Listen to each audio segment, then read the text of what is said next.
Boa tarde, crianças. Tia Cleide trouxe mais uma musiquinha a respeito do São João. Tia Cleide ama cantar, ama brincar.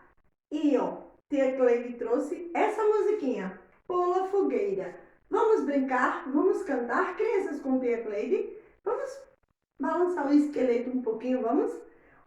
Pula fogueira, ioiô. Pula fogueira, ia, ia.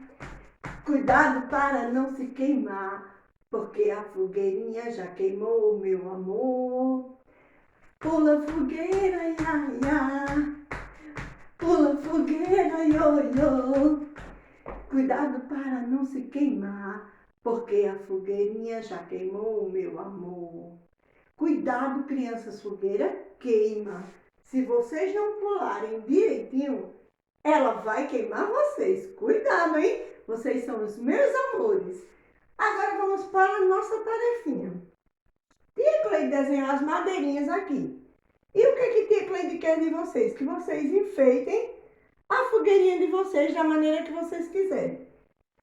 Pode ser com a mãozinha de vocês, crianças. Tia Cleide ia amar ver a mãozinha de vocês desenhada nessa fogueirinha. Pode pintar a mãozinha com a ajuda da mamãe, passar tinta, guache na mão e coloca aqui. A mão de Tia Cleide é grande, mas a de vocês é pequenininha, vai ficar linda aqui nessa fogueirinha. E pode colar também fitas, Pode recortar fita da cor que a mamãe de vocês quiserem, certo? Um monte de fita e colar aqui na fogueirinha. Vai ficar linda a fogueirinha de vocês. Recorta, cola da cor que vocês quiserem.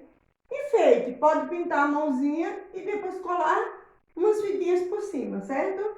Para montar a fogueirinha fazendo fogo. Tia Cleide já colocou as madeirinhas. E pinta a madeira de marrom, que vai ficar linda a fogueirinha de vocês. Tia Cleide cansou um pouquinho porque Tia Cleide ficou dançando e pulando. E São João é isso.